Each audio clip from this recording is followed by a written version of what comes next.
destroy this problem within the system. And that's something we have to contend with. Yeah, go ahead.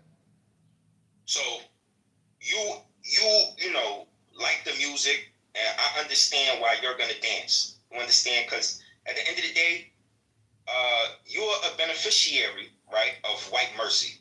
Okay, so you're grateful to the white man. You came to this country, and as far as you're concerned, you know, you're here to be a good citizen. Okay, and so wait, what's your point? Are you gonna start a race war? Because if not, then you should start shutting the fuck up. So unless you're gonna go down that road and go all the way down and start a race war, okay, well then that's what then you sounds like you're trying to start, right? So when you start calling me, when you start saying shit like, "Oh, you're at the mercy of the white man," blah blah blah. No, you're Asians. Hold up. No, Asians have had to work harder in this country because of the situation. Let me make mine. Wait, hold up.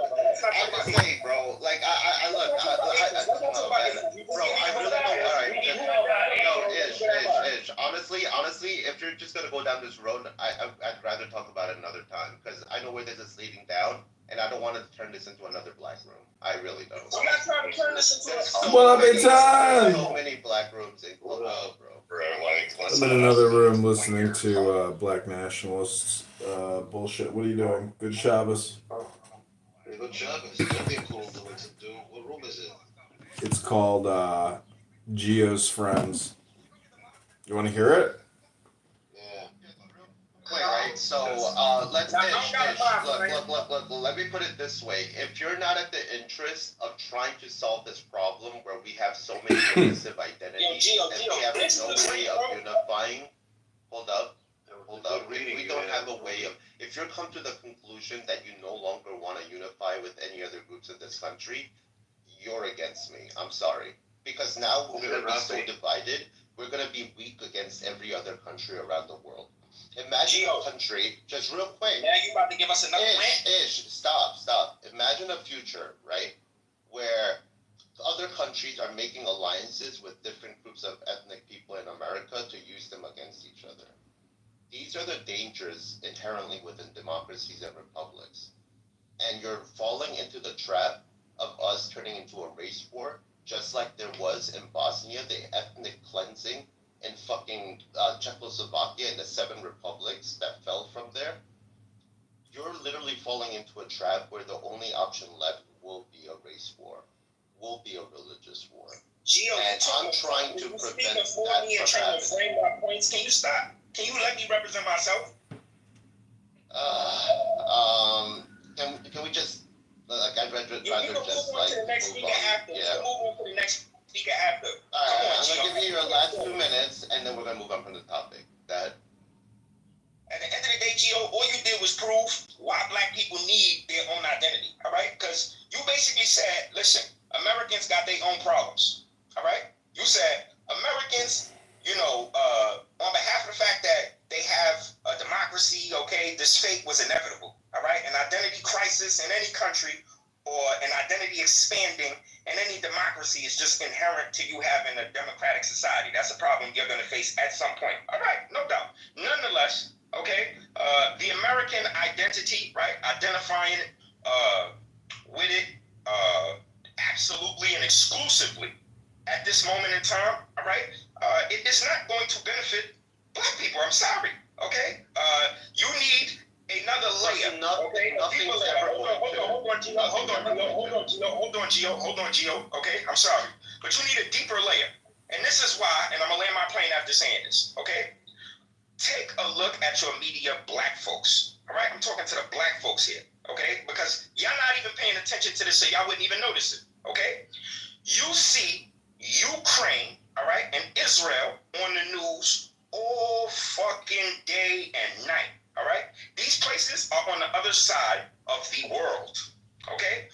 Zelensky, he's presently the president of Ukraine. All right? Ukraine has not lost the war. Now, they're projected to lose the war, but they haven't lost. All right? 2 hours away, not even, okay, a Haitian president got assassinated, all right, by members of a drug organization. Haiti is literally a narco state right now.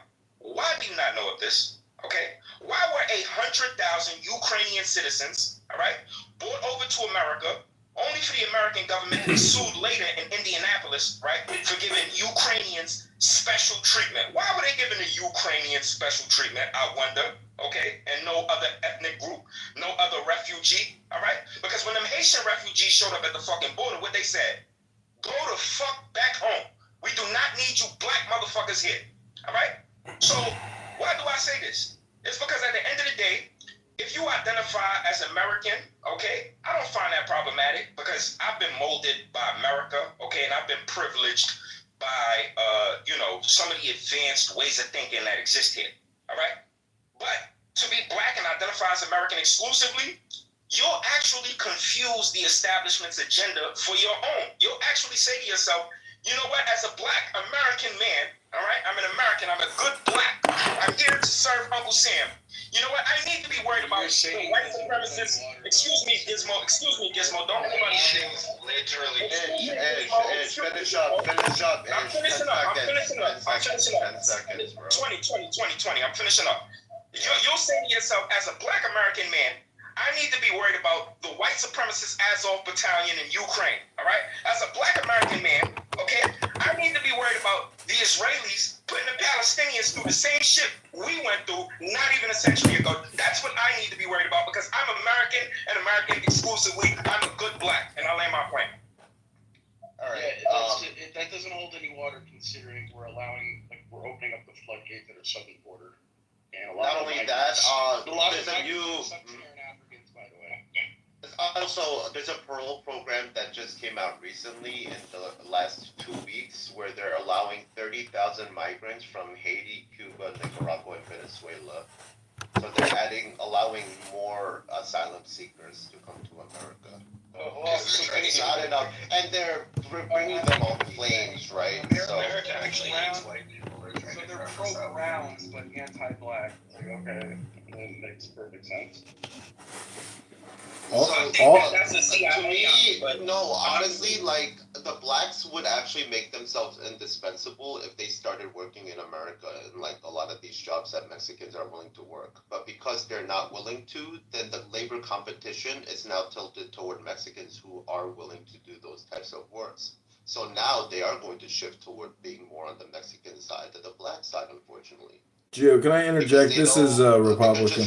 Just real quick, because a majority of the Africans, like the votes, is locked in on welfare and programs. So they know that even if they lean toward more Mexicans, they're self-interested in staying on welfare programs so that they'll still vote for Democrats. Can I interject here, Gio? If the black community were to literally become excellent in the next 20, 30 years, then the black community, would have to be taken more seriously, but you would have more independence to create your own communities like Atlanta all over America and replicate that. That would be the best thing for you guys to do. Make more religious communities. Oh my God, who is this? Oh, okay. Alright, another one. Alright, look, the road that bringing them. I'm just letting you know. Stole my bit. I don't even know that guy, bro. But it's Gizmo. Cheers. Just the road that you can make your own micro communities, but that's all they will ever be. Just like the hippie communities of the '60s. Say that to the Nation of Islam. I don't know, bro. Where are these great Nation of Islam towns and neighborhoods that everybody wants to move to? Where are they? Yeah, reality speaks louder than words. It doesn't matter how many Nation of Islam there are if they don't make their own communities that are so nice and safe, like the Mormons, that you want to move over there. You got crazy Mormon people who created a mythology that was good enough that they attracted, that the average people living there are happy. They're happy people. They're not fucking committing crimes. They have healthy families. People want to move there to do business because it's so safe over there. Okay? And as creepy as it is in some ways to me, in other ways, at least they have a fucking stable place that economy fucking works. Yeah, and $100 billion bourse and magic underpants. Yeah, if you do that with the Nation of Islam and created these, took over towns that were dying out and made them so safe that black people from the hood started moving there to get away from the hood, then yeah, that would be successful. And I would congratulate you and be like, damn, man, whatever the ideas I think about the ideas, actually in practice, you guys are creating healthy communities. I can't hate that. But that's not what's happening, dude. Let's be honest, hip hop and drill music has destroyed black communities, black culture, and it's benefited the music publishers and producers, but it has brainwashed and literally degraded the African American black brain. Influential. No. Welfare. So, look, I want you to read a book called Coming of Age by Charles Murray. And this guy was. Yeah, I got you. So this guy used to be in the Peace Corps and go to Thailand and help people out over there, okay? And when he first went there, there was a few villages that he went to and got to see their lifestyle and how they're living. And as poor as they were, they had a strong community. People helped each other. There were so many events that people made. They would would drink together as a village on the weekends and like party together. People helped each other, raised each other's kids. Vibrant community. Then Thailand instituted the welfare system in the 80s. He came back 2 years later and said he didn't recognize the village. That nobody did anything but stay within their homes and watch TV and pursue their own hobbies and interests, and that they had lost the need for community and by also proxy, every benefit of community. He said they didn't do anything that they used to do. And what he realized was that we did that to the entirety of our country. We destroyed the vibrancy of every community by making people more and more inward looking instead of outward looking, by caring only about themselves instead of the community as a whole. So by making people reliant more on government, you destroy community automatically. And that is the real source of a lot of these problems. The real source is the communication issue. You look at Kamala Harris's Instagram, Joe Biden's Instagram, AOC's Instagram. That is the leadership. They're more concerned about a trans death. Yes, it's the politicians, the pundits, the performers, and the preachers who have led the black community astray because they benefit off of perpetuating this lie. And the Jews? Right? Yeah, you would only be so lucky, Ashlyn.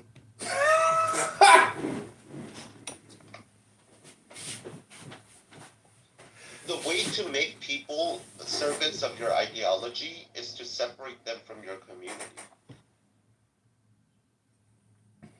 Listen, there is a communication issue that's happening here. It's evident. It's obvious. Everyone is being brainwashed and hypnotized all the time by these Democrat liberal puss heads. There is no progress, just misinformation, disinformation, hypnosis. That's the truth of the earth, my niggas. Yo, so Gio, can you put the book in the chat again once more? Yeah, Coming Apart. And he goes through data after data after data that he can find for the last 30, 40 years. And to prove his point, Charles Murray, I put the name right above. So Charles Murray, Coming Apart. And then I would also recommend on top of that, what's that book? Bowling Alone. Bowling Alone by Robert Putnam or Roger Putnam. I forget his name. Yo, this not the white supremacist boy that was talking about, you know what I'm saying, black people are better off as carpenters and you know what I'm saying, working with their hands and shit. Yeah, he's the one that everybody calls white supremacist, but he's not really. His wife is Thai. How is he white supremacist? What the fuck? Man, and you of all people recommend this guy to me. What are the odds? Yeah. Well, what do you want to read him for yourself before you decide if he's a white supremacist? Well, you know what? This is a problem when you got people like Daryl Davis, who's actually trying to deprogram white supremacists, and then you got black nationalists calling him a coon because he's doing actual work. You talking about what I'm talking about? Former Ku Klux Klan members and shit? Yep. He's doing more work than any of these black nationalists who hate white nationalists. He's actually converting them to normal people again. And the funniest thing is black nationalists will look at that just real quick and then call him a coon for hanging out with white nationalists. Why do black nationalists hate white nationalists? Like, wouldn't they be on the same page? No, it depends on which type there are. Like, there are this white supremacist types, and then there are the separationists who are like, oh, it's cool. Yeah, we agree that we should just live separately and then do business with each other in the public market, like most Americans have done in New York City with all the different communities, right? You had Little Italy, you had Chinatown, you had a little Poland, you had a little Russia in fucking Brighton. All these communities were segregated on their own by their own choices, and then they would come do business in like Main Street together and everywhere else, right? So that's actually a more healthier version of our democracy, in my opinion, where that way black people have their own community, or if they want to mix and have like a black and white community, you can do that. But if you're all going to have to share the same values and certain norms that you can't break, and that would be community building, where you maintain communities, where you build and grow communities. Whereas if you have a city where there's 100 different religions, 100 different political beliefs, 100 different ways of life, and nobody can agree on anything, that's anti-community building, because it's just a free economic trade zone. Yeah, Gio, you're right. Like, New York City is like the melting pot or whatever, but like, It's more like a salad everyone bowl. has like different pots, right? Like, you're right. Yeah. Like, there's a Dominican population, there's a Honduran Yeah. population, there's an Ethiopian. Like, they stick together.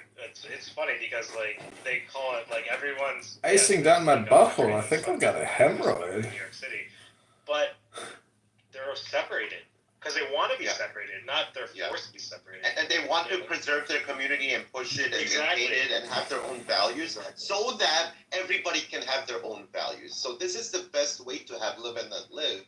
But what we have instead is we're now mixing all these communities together so that one neighborhood that used to be Irish Catholic is now Irish Catholic, Italian, Anglo-Protestant, blah, blah, blah, blah, blah, blah. And it's like they can't agree on anything, and they can't have social norms. They can't have churches. They can't have anything in common with each other. And you're actually breaking apart a community. Let's just be- When white flight happened, just real quick, when white flight happened, all those communities that were together in the major cities of white people, they all separated into different areas in Long Island, Connecticut, New Jersey, right? They didn't stay together and all move as a block into one town because they couldn't do that anymore because every town was taken.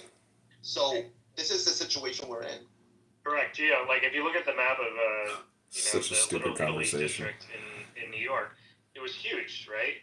Yeah. But eventually those David Italians moved out. They moved to different Yes. parts of Jersey, like you said, Jersey or Long Island. We or get whatever. it. Let's be honest. Black nationalists have an anger management issue, and they've always had an anger management issue. Edmund, hold up. Someone's talking, Edmund. You can go next, I promise. And now when you look at the map, it's like Chinatown, because Chinatown, like the Chinese in that area, they stuck to being a part of that community Yeah. when they took over more and more of it. So now Little Italy Yes. is like Oh! that's it. Little Italy. Oh! Little Italy. Yeah, Yeah. exactly. Exactly. So that's the thing. And like, here's an interesting case in 1968 where until the 1920s and 30s, Brownsville and Bensonhurst had been majority Jewish and a minority Italian neighborhood where they got along, no problems, okay? Then, due to the blacks moving up north, a lot of them started moving into the poorest neighborhoods of Bensonhurst, growing. And then the Jews and Italians started leaving because the culture was changing and they didn't want to change culture. They wanted to live in their own culture. So then all the Jews and Italians leave, white flight. Then the teachers are still Jewish there, right? They got tenure, that's their job, they're there. And a lot of the black, now you had the Jewish left the union, and then you had the black left the union. And the black left the union of parents were like, look, we want to replace all the Jewish teachers with black teachers. Because from their perspective, they said, look, our black kids need a lot more discipline from coming from the South, and white Jewish teachers are too nice, and they're not disciplining our children, and they're letting them get away with behavioral problems. And their argument was that they wanted to make them replaced with black teachers, right? So they eventually won out, and all the Jews were kicked out, which means that you can never have a stable community in America if enough people move into that neighborhood. Can I It just applies to mention black the people, white inputs? people, Irish, Italian. Go ahead. The inputs into the black community is what sucks here. And if you want to change the black community now, you have to change the incoming communication that goes into the black community. It is an educational issue, and there is a major anger mismanagement problem or automated emotional response syndrome by blacks or African Americans in this country. They don't think before they respond. They have no wisdom. They have no knowledge, no philosophy. No, it is a question of wisdom. That's a stereotype. It is not a stereotype. It is a It fact. applies to everyone across America at this point because our elites are no longer in our institutions. They're not anybody's leaders anymore. And I'm talking about the old elite aristocracy who. I'm just saying Nation of Islam is an entertainment show. No, but hold up. That holds true for white politicians and white leaders. None of these people have actually read the classics. Come on, bro. Let's be real here. This is not just a black problem. Exactly. This is It's not really true. Problem. Hold up. It is true. It is true. There's plenty of Vivek Ramaswamy has probably read more about Western classic and American history than most people who are politicians. I guarantee it. I would. Yeah, but he's put my not the life outlier. and all my money on that shit. Right? That's the reality of the situation. Do you know what the percentage of lawyers and doctors are that are white? Yeah, that's not. They're not the elites. Those are middle management. Those are the Lawyers elites. are literally lawyers and Doctors bureaucrats are are not literally middle management, dude. If you Doctors think make bankers are what is elite, $260,000. listen, go talk to a plastic surgeon, a brain surgeon, a heart surgeon. No, Those just are not Edmund. Can you understand. try to listen? Like, yeah, Edmund. Like, I don't Edmund, understand do you how know the what guy insurance is who for circle surgeons? jerks off. Just real quick, David. I don't understand how the guy who circle jerks off of the Rothschilds and jerks off every night to them doesn't understand that how elites function and who they really are. Like, what are you talking about? You really think that? I'm talking professors average and elites, not the doctors- super gazillionaires. Yo, Edmund, shut the fuck up for a second because you didn't understand. Now I'm educating you, right? So be educated. The American elites that used to rule America until the 1900s were some of the most successful people and successful families in America. Okay? John Adams' children all became lawyers. He was a lawyer. He was a farmer. Lawyers! Diplomat. He had like 8-10 jobs, okay? These were people who didn't stop working, okay? They decided instead of being capitalists, we're going to go into government. Do you think literally the best well-educated children of America are going into the private sector or the public sector? Private Because I sector. guarantee, exactly. That's what we're missing, that you're not seeing whether it's black or white. This happens in democracies and republics throughout human history, where the rich are like, all right, so you guys are saying that you're going to make it a democracy where they get to vote and things and we don't have a say? Why should I even be in the system? If I, as a person who researches politics and political history, is being outvoted by someone who's watching like CNN, by 100 of them, why should I even bother like engaging in politics anymore? Democracy incentivizes mediocrity and averageness rather than excellence. Okay? And we have lost excellence in this country across the board in every one of our institutions. And it's not just a black problem. They just have it worse because of the welfare programs and all these things. This is reaching white people now. So the numbers, as you can see, single motherhood have grown up to like 30-40% amongst whites. So I don't know why you act as if this is just Well, I just come from the perspective. Hold on one sec. Ish, let me interrupt and just present 2 points of fact that if African Americans were to adopt Hinduism and Buddhism and actually study those texts, it would radically transform their culture. And it is a question of the input. You have to change the input if you want to change the output. That's my opinion. I don't know about Hinduism, but the general point I do agree, whether it's Christianity or something, they have to adopt a system that's proven to work. And it worked for African Americans. If you look at 1890s, during segregation, post-Reconstruction, during segregation, Jim Crow, Reconstruction, when times were literally the hardest for Black Americans, their literacy rate jumped from 6%, like what was it, to like 70%. They started owning a lot more land. They became sharecroppers. They started their family structure was like 90% of the family was together, 95 or 98%, something like that. 99% of black teens were employed in 1920s.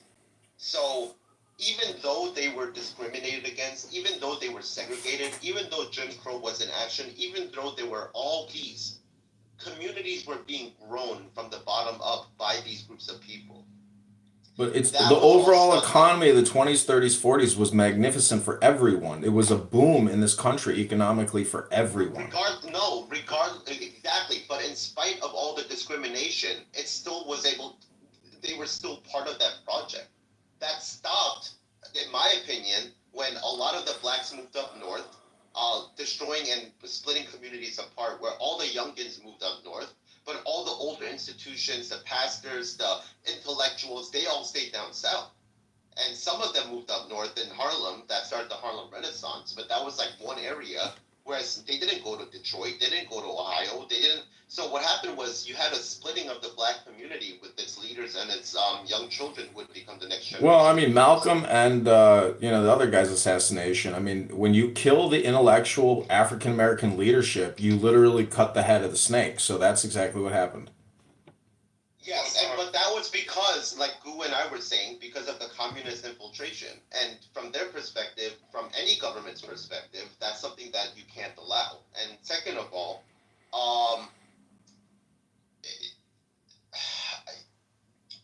those movements were too ideologically possessed. It was too ideologically possessed for liberals who did nothing about it, essentially. Alright, so Gio, I got two parts for you. I low-key want to comment on that, but I want to prioritize my question first. So what do you see outside of welfare as some effective ways to help black people? I really like the big brother, little brother. If a lot more young men or even guys who are not married but need some kind of meaning in their lives, if they started doing things like that and becoming like role models for a lot of black young men, that helps. There are things called gentlemen clubs that a few teachers in the South created, black men, where after school they hang out with the kids and they teach them lessons on how to be a gentleman. Those types of things really help a lot, honestly. If you did that and mandated that in every school across America, that those types of things really do help. Because now the kids have someone else as a role model and someone who's positive and teaching them how to be a man instead of being out in the streets and things like that. I don't know. This project is really hard because we're starting at a position where a lot of these things have been normalized into bad behavior has been normalized. So to undo all that, it's going to take, in my opinion, if you were to put me in charge of that, I'd be an asshole about it. Like, I would be like, all right, you either can pay attention in school and follow the behavior, or you can't. And if you can't, you're going to have to go into trade work. You're going to have to go into manual labor. And if you don't like that, then you're basically screwed. So that's just reality, right? So I would have to be extremely harsh to recreate a black excellence in America, essentially. And then over time, by raising the bar, you would develop a black elite. You would develop all these things. But to me, the biggest thing is it will never be equal or above like the white majority or any majority. Listen, you guys are talking about creating happiness, joy, prosperity in any community, not just black community. Exactly. But what I'm trying to explain to him is that coming from the marker of trying to be equal to whites in any metric, it's like never going to be a happy road to go down. Your black success is going to look radically different than the success of any community based on the things that you decide are the most important, that you push. The religious beliefs and the moral beliefs that are the source of those things. It's gonna, so like, this is my problem, that if you think that you're in any way going to be equal to any community in any metric whatsoever, you're going to go down a path where you're trying to engineer people to be another group of people. Whereas, let's be honest, without a library, the black population ain't gonna change. I mean, we have libraries. It's just that most people don't go to libraries. I used to live at libraries. My mom used to fucking make me, like, she used it as a free babysitting place if she didn't have a babysitter and she needed to go to work or go shopping or do something. She'd be like, all right, I'm gonna drop you at the library. She'd put me in the table right in front of the librarian in the front desk so nobody can abuse, like sexually molest me and shit. She's like, go sit over there, read your 3 books. I'll be back by the time you're done with like a Listen, book or look two." to China. Look to black people need to literally go on vacation to China and live in China for a couple months to get outside of this system, outside of this communication network. I mean, immerse yourself in Chinese Indian culture. I guarantee you there's so much wisdom there. It'll radically change black culture and make Indians make black people happy and make them prosperous and make them non-violent. That is the biggest problem, and we all know it, that young black males are doing the majority of these criminal robberies in every major US city. The problem is that when those leaders come back with this wisdom, you need to have a population who's either willing to accept the wisdom or force it down their throat through institutions. That's it. Those are their only 2 options. Develop a culture over time is eventually going to necessitate force. And rebuilding a culture from one that's been destroyed is a lot harder than maintaining a culture.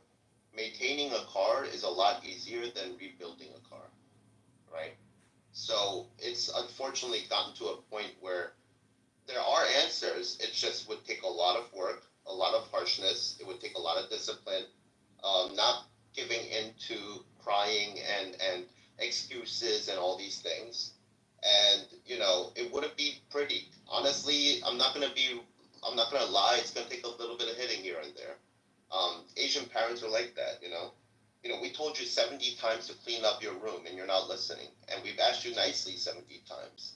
And now we have to bring down the force of justice because you don't fucking want to listen. And so we're going to teach you how to be a responsible person who learns how to clean their room. Because otherwise, people are going to look at you as a slob. No one's going to respect you. Your friends aren't going to respect you. And when you have a girlfriend in the future, they're not going to want to come over. And you're going to lose so many opportunities and responsibilities and opportunities at relationships. So it's better for me to hit you right now 50 times so that you actually learn this lesson than being such a slob that nobody wants to deal with you in the future. Does that make sense? Now do that with every aspect of discipline. Do that with every aspect of responsibility and accountability and learning. Yeah, but not everybody is motivated by rewards, I agree. so that strategy wouldn't work. No, I agree, but that's why we have different levels of excellence. You have the top elite, you have the upper middle class, you have the middle class, and then you have the It's lower. not to say And that for those me, not hold up, motivated just real quick. by Hold reward up. are unable to achieve those rewards. It's that they are motivated differently. I don't disagree with you, right? But the problem is not regardless, you need to have standards, right? Regardless, you need to have. I agree with that. Yeah. And some people, to me, like if they're not intellectual or are bad at reading or don't like reading, and it's just in their disposition, I don't want to force them to read. Liberals do. I think you're right. I think that some people are just don't have the disposition to sit down and read a book. And I would say, look, you can either try this, and if you don't want to do it or you can't do it, then you're going to have to go into a trade skill. And if you don't want to do that, then good luck with your life, essentially. We have to be that harsh. Let's take it I was gonna say, Gio, you're absolutely right, and this is the problem. What I've noticed in life, people tend to climb faster when there's spikes underneath them versus gold above them. Okay, I noticed that. A little bit of pain tends to motivate people a little bit better. And I agree. There's a fine line with infringing on people's rights to operate and navigate how they see fit, and then trying to force them into submission.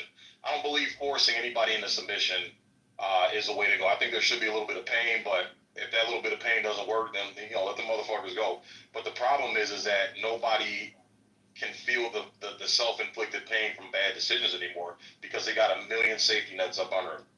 We literally society has molded people to say, oh, okay, like the example you gave, Gio, be a slob in this. Oh, okay, well, if he's a slob, don't judge. Let him be a slob, and then we can use some type of affirmative action or some type of, charity fucking bullshit to still give him a way to feed himself, and so he doesn't have to suffer anymore. Like, we got to start letting people suffer. That's how they used to do it back in the day.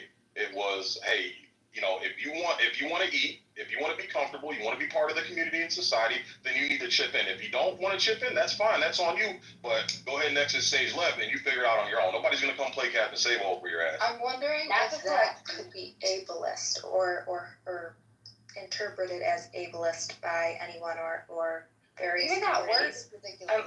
I'm also hold on. I'm also curious. Why is saying ableist ridiculous? I'm sorry. What? Because if you're handicapped, life is going to be harder for you. That's just reality. Right. It's not And also- something that a society is imposing on you. If I were to make this Can I just make a quick point? just real quick, yeah, I'll let you. But if I were to look, I could technically make a world where every building has to have a wheelchair accessible elevator for emergencies and for daily use, and that would actually make life for a lot of people who use wheelchairs a lot simpler. You're right, but the cost of that on the average person, for them to have to take on that cost, would destroy the economy for a lot of the middle class and upper class. We'd have to change Collect. some things. Correct. That's the perspective that I'm coming from. I hear you guys. I understand what it would take to make everything comfortable for everyone. So calling that ableist is And just it's reality to mentioning me. things of charity and stuff like that, but like I'm thinking more along the lines of, well, perhaps there is something neurobiologically wrong. Maybe there is something wrong. Maybe there's a nutritional deficit. Oh, You know? that's not. No. It's not that deep, man. It's not that. It's not that. What do you Yeah, mean it's not that complicated. deep? Some Because here- people this will is- not be motivated Okay, they will. by the promise of reward because Okay. the dopamine centers do not See, activate this is like this is others. this is a. Yeah, that's a. That's Hold on one second. Hold on one second, brain David. scan, something No, well documented. See, this There's is when it also comes things to. called chronic fatigue. We know that many individuals in America specifically are vitamin D specific, which can cause things like chronic fatigue, B12 deficient, which can cause many cognitive impairments. So I don't see what I'm saying is not right. This is the problem, and I'm not. I'm not trying to be offensive. I'm just gonna shoot it straight. This is why when it comes to structuring and leading society, the women need to just stay out of it. 'Cause y'all just bring a whole bunch of chaos and muddiness and clutter. It's simple. If you look at the military, It is simple. I look, think that we should if you look at the if you look at the military, if you look at the military, Just talking. if you look at the military, across the if you look at the military, if you look at how the military is structured, are there issues in the military as far as disciplinary behavior Yes. needed for people being out of line and unruly? Yes, but the numbers are so much happening in that community. The numbers are so much smaller. Why? Because they have the not when it mentality. comes to sexual assault with women. Well, then why are they entering the military? They know it's an issue. Jesus fucking Christ, yo. What I about literally sexual can't assault? find Do you know those numbers? So, hold on one second. Let me finish my point. What I'm saying is that the military has you either perform or you get the fuck out mentality, and that's why there's a higher standard of the diplomacy. There's a higher standard of decorum. There's a higher expectation that, hey, you need to perform. You don't perform, nobody's fucking with you. Nobody's taking care of you. Nobody's coddling your ass. So we took that same approach to society, and this is what men have traditionally brought to the table. And when we're talking about the black community, in the earlier topic, I wanted to touch on this. We started seeing all these little grifters come in, with all this black power shit. Then they get in positions of leadership. When men used to run the show, they used to be able to spot these motherfuckers from a mile and tear their ass up, and they wouldn't allow them to take that type of dominance over the community because they knew they were coming in with nothing but chaos, destruction, and selling snake oil. But once we flipped the script and allowed the women to take a leadership and have a say-so, they're the ones that got bamboozled and allowed just ushered these motherfuckers right in because they spoke these crocodile motherfuckers, these snake motherfuckers. They spoke all that nice shit that pertains to a woman's ego and all that shit.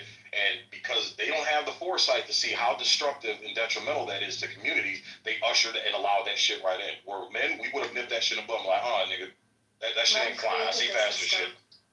And it's broken. That's true too. That's why I say it's liberalism and ideological contamination. It's not just the women, it's also the men who became weaker and weaker over time, more open-minded, unwilling to keep rules, unwilling to say, hey, look, there was a reason why every fucking society in human history didn't let women the power to vote. And when you you look at women in power in ancient societies in the royal court, you start understanding why women in general were not allowed into court politics. They would care more about their kid becoming the next king in line than the security of the country, the safety of the country.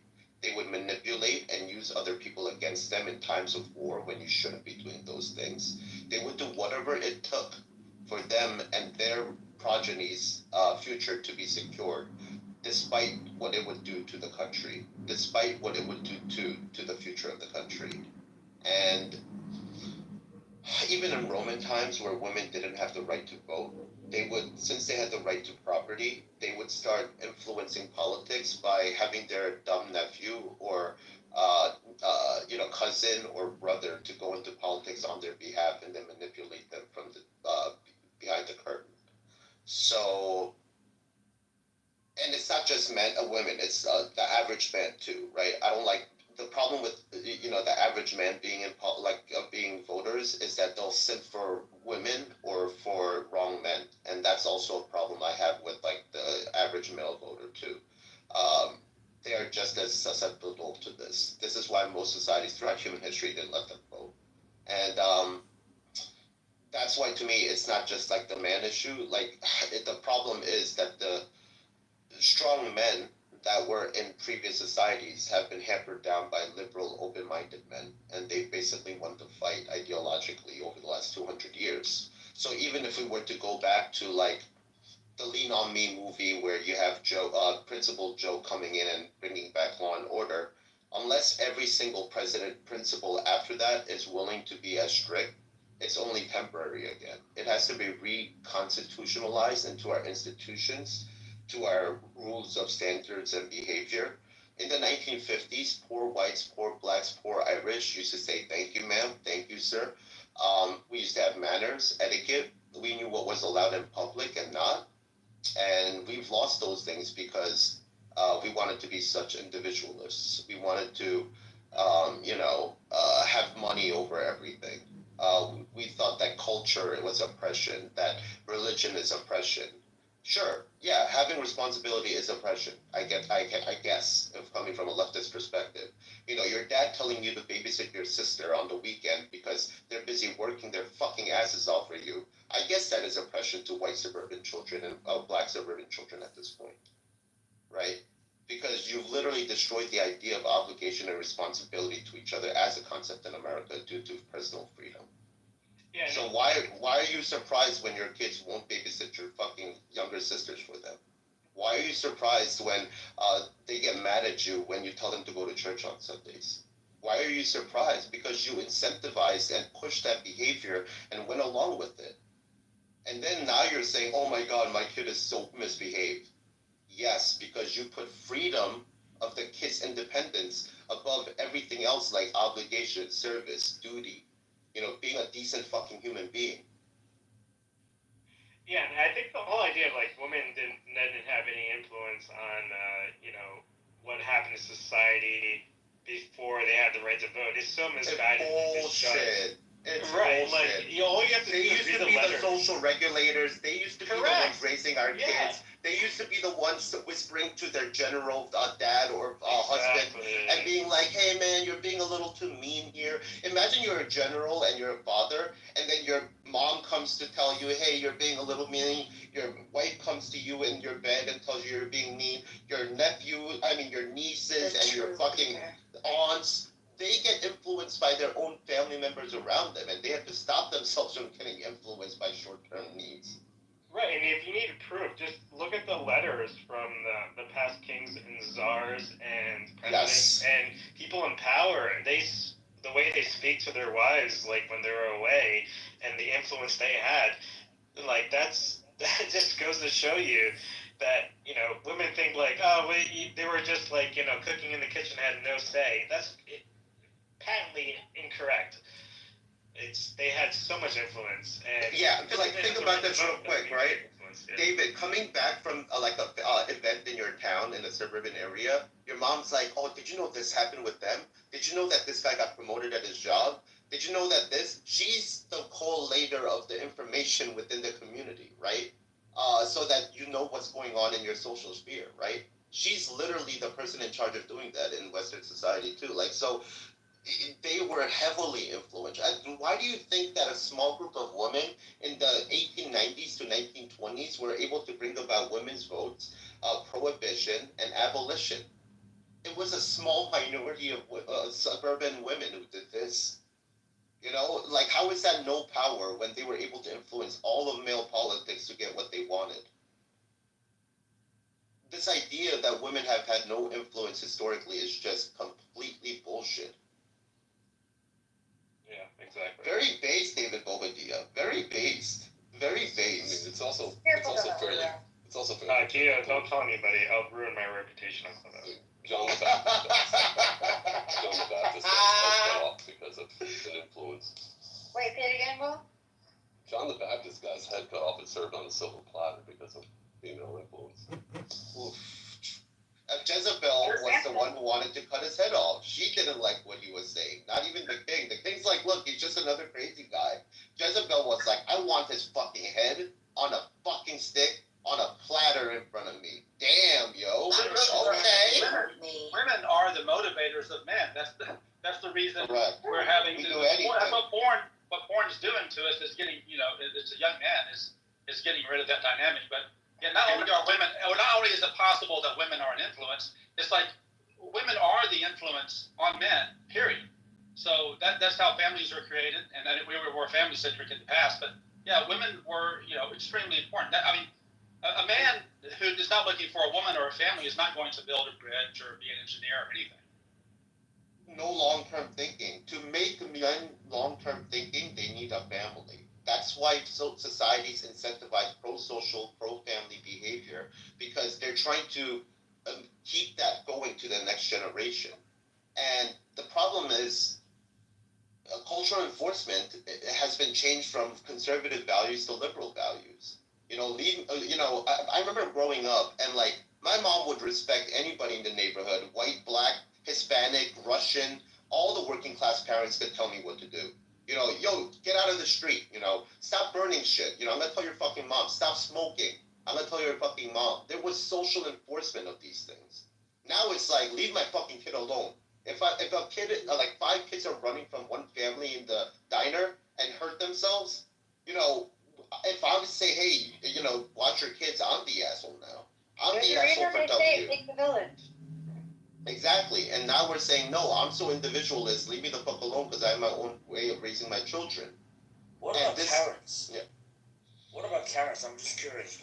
Karens are sometimes necessary. Like, we had church ladies who would be the ones who watched communities and made sure nothing was going wrong, and like people weren't doing crazy, stupid shit. Like, there is every society has some level of Karens, but some Karens get too much power and like too much influence. But you want generally the old wise women of the village who are respected by everybody else. You want them to be the Karens because they'll know the limitations. They'll know not to go too far, not to overreact, right?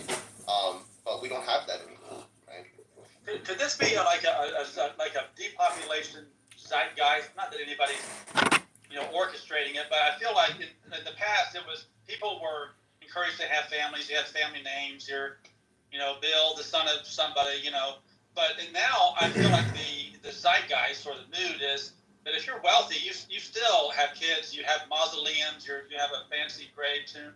But if you're not, if you're like a youth leader, like they call us, then you're cremated. There's no more land to even bury you. Don't have kids, don't have a family name. Why do you even exist? A lot of that is that's the mood. It's like certain people should not be on Mother Gaia, the planet, and hurting her, and other, the wealthy, certain people should, and they should have long lineages and family offices and long dynasties. Well, it's more complicated than that because America was based on the foundation of not having primogenitorists, which is that long-term thinking you're talking about. So in Europe, which they ran away from, the property was based on the firstborn generations. And a lot of the people who came to America to start their lives, not all of them, were second and third sons of aristocrats, middle-class people, merchants, peasants, slaves, and serfs, right? So you had a situation where these were all disgruntled second and third sons who got mad that they didn't get any inheritance. So when they came to America and a lot of these Protestants, they decided that they're going to